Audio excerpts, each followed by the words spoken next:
Hello and welcome. Welcome to the MBLEx review course live class. Woohoo, you made it! You made it. Yeah, nice work. My name is Jodi Scholes. I'm your instructor for the MBLEx review course. Today we're talking about ethics, boundaries, laws, and regulations.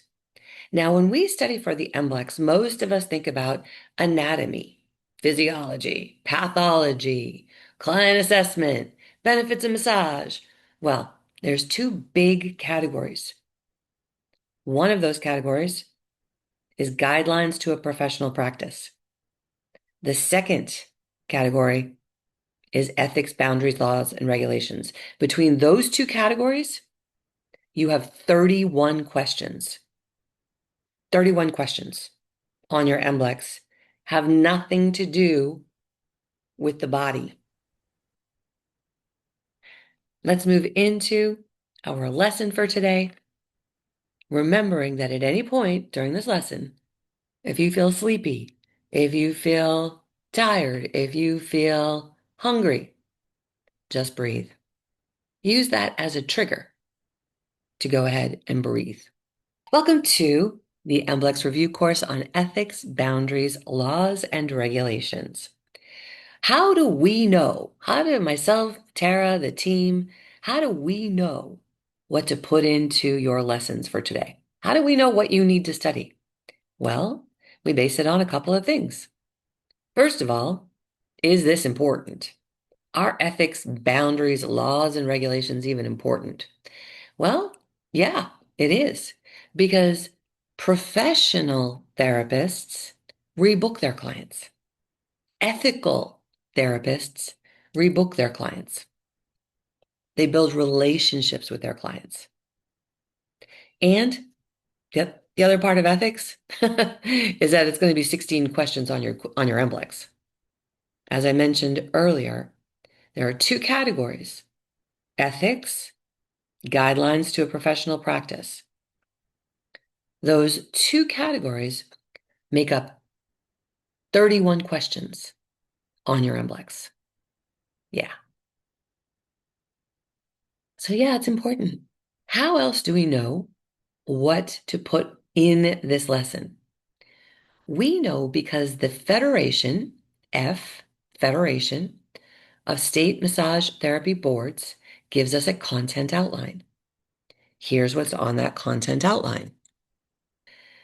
We need to understand all of these categories, A through K. This is on the outline. Additionally, we use this outline and pull from the content, which is called ELAP. It's probably the worst name ever, but it's called the Entry Level Assessment Program, is what it's called. Entry Level Assessment Program. It doesn't even have the word massage in it. I know. But what this is and why it's exciting is because the most populated organizations, AMTA, ABMP, NCBTMB, FSMTB, the Alliance for Massage Therapy Education, the Massage Therapy Foundation, but those 7 organizations came together over 3.5 years and decided what should be in massage school. What should massage students learn? They came up with 625 hours and then published it for free. You can go find this. Just type in ELAP massage and you'll see the 300 plus pages of massage school curriculum. So we take that curriculum and the federation's content outline and match them. So, for example, ELAP says they'll massage graduates will demonstrate the knowledge of positive therapeutic relationships. They'll demonstrate effective language to redirect transference. Key terms that come, and when I give you key terms in these lessons, it comes from this educational blueprint. So a few key terms are right in there: therapeutic relationship, confidentiality, the ethical professional touch, therapeutic intent, client-centered session, power differential. That's where all this comes from. Other key terms, informed consent, dual relationship. This is what we're going to be covering today. We're going to get to our outline, transference, countertransference, scope and standard. And then one other thing we add to class that makes it unique every time is I debrief. After you pass your MBLEx, you and I have a conversation. We debrief and we say, okay, how was it for you? Oh my gosh, it was so hard. We take that debrief. Okay, did you have either 3 or 4 answers? By the way, the majority of questions had 3 answers this week. But in any case, not sure if it's going to be for every state, but 80% of her questions were only 3 answers. Uh, and also, she said a lot of tax questions, a lot of business questions, a lot of legal form questions. I did not hear the questions, but I know what you need to know about taxes, about legal entities, about legal forms. We're covering those today as well. All right, so let's get to it. Here's our topics for today. We have 9. Before we go into dissecting our questions, this is based on the ELAP curriculum, the Federation's outline, and feedback from your massage school colleagues on what is on the test. Here's what we'll cover. Starting with the therapeutic relationship. And there are 5 primary characteristics of a therapeutic relationship. The session is client-centered. Now and then on the MBLEx, we see questions that say, how do you design your massage treatment? How do you decide what to do? Because boing, boing, boing, alert, alert, alert. You're not doing the same thing every time. You can have a core. I mean, I have a core of what I do every time. Pretty much I do a full body session every time, unless they're looking for spot work, unless they're looking for some specific work. Unless my client says, hey, my shoulders and neck have really been a problem. That happened earlier this week. And we brought out the cups. I brought out the cups. We did a focused session, full body, but we had 90 minutes. And so I spent extra time in her area of concern. That is client-centered. The client gives us feedback, and we design a treatment plan according to what the client has told us. And oh, by the way, sometime in your career as a massage therapist, you will start to understand that, hey, if the shoulders are tight, I might need to work around the clavicle. If the trapezius is tight, I might want to check and see if the front, above and below the clavicle, is tight. We do need to address the area of the body that is the concern for the client. Even if you start to know, oh, well, you have pain in your wrist, but it's really from your shoulder. Your client doesn't care. Your client has said they have wrist pain. A client-centered session addresses the primary concern directly. Additionally, other areas that might be involved. That's part of a therapeutic relationship. The therapist seeks to decrease the balance of the power differential. We'll talk about the power differential here shortly. The client and therapist agree to clear session goals. That means you've actually discussed this with your client. The therapist has a clear, positive therapeutic intent. Clear, positive therapeutic intent. And the therapist provides ethical, professional touch. This is the foundation of a therapeutic relationship. A healthy, professional, therapeutic relationship. I mentioned power differential.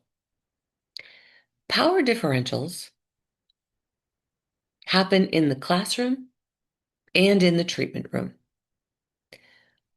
Massage therapists are perceived to be experts about the body. the likelihood is you're going to know a lot more than your client knows about the body. You're perceived as an authority. What other authority figures can you think of? How about police? How about firemen? How about a judge? They are perceived to have more authority in certain situations. We are perceived, massage therapists are perceived to have more authority in the treatment room. Because of that, we have a power differential. And we seek to balance that power differential. Our intention is to balance that power differential by communicating with our client. So how do we do that? We mentioned that the power differential exists in the classroom. Sometimes teachers jump right in there and interact. Children are still told they need to listen to their teacher. They're older, they're wiser. Uh, Students look up to their teachers. And therefore, the teacher respects that power differential. But in the treatment room, how do we do this? Guess we'll come back to that a little bit later. Let's see. Okay. I've woven it into informed consent, client-centered session, confidentiality. So how do we balance that power differential? We ask the client questions.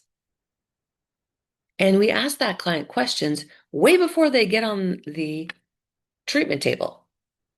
By the way, your client, when they're receiving a massage, are on a massage table or a treatment table.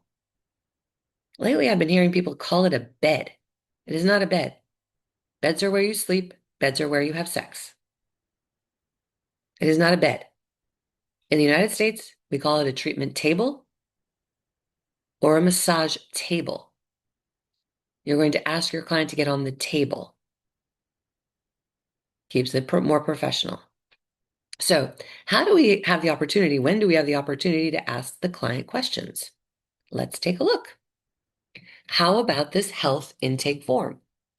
There are many free health intake forms online. All you need to do is Google it, massage health intake form. If you have any trouble finding one you like, reach out via direct message. We'll help you find one.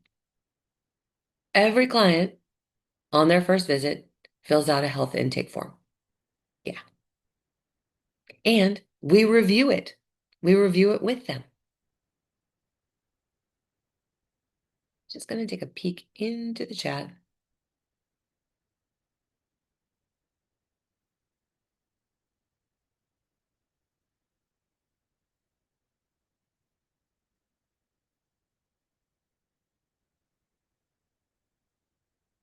Very good.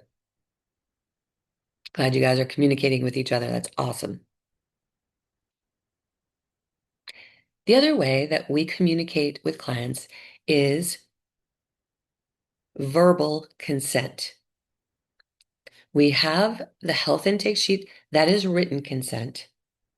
We also have verbal consent. Both are considered under the category of informed consent. And just like it sounds, informed consent is that you inform your client and they give you consent. So they do that through the health intake sheet. And then as you proceed through the session, you may find you need to work an area you haven't discussed. What could that area be?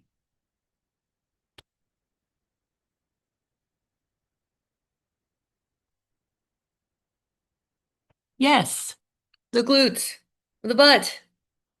If you have not asked permission, you need to let them know verbal consent. Hey, is it okay if I work in this area? I don't care if you've been working with this client for 10 years. we still need to let them know, hey, is it okay if I work in this area today? We need to ask. And they need to make at least a grunt. They need to make a noise. They need to say something. Yes or no. You may come to a time in your practice where you are really comfortable working abdominals. You've learned how to drape. You've learned how to communicate with the client about the purpose of working abdominals. But every time you ask permission, hey, I feel like I want to work your abdominal region today. Is that cool with you? Awesome. And if they've had it before, they're like, oh, sure, I love that. You'd be surprised how many people tell you they love having their abdominal area worked. You need to know how to drape the chest, securely drape. It'll come as no surprise to you that I even drape men when I work the abdomen. I like the practice and I like to keep them warm. But you let them know. So you've learned how to drape, to securely drape, and you've gotten verbal consent. If you didn't learn how to drape the chest, it's with a big towel. Take a class. But you'll get informed consent in two ways, written and verbal. Let's go. Confidentiality is a requirement placed on the therapist that restricts the volunteering of information obtained in a therapeutic relationship. This is a blank requirement. Tough one. Is it? Well, let's read through it again. Confidentiality is a requirement placed on the therapist that restricts volunteering information obtained in a therapeutic relationship.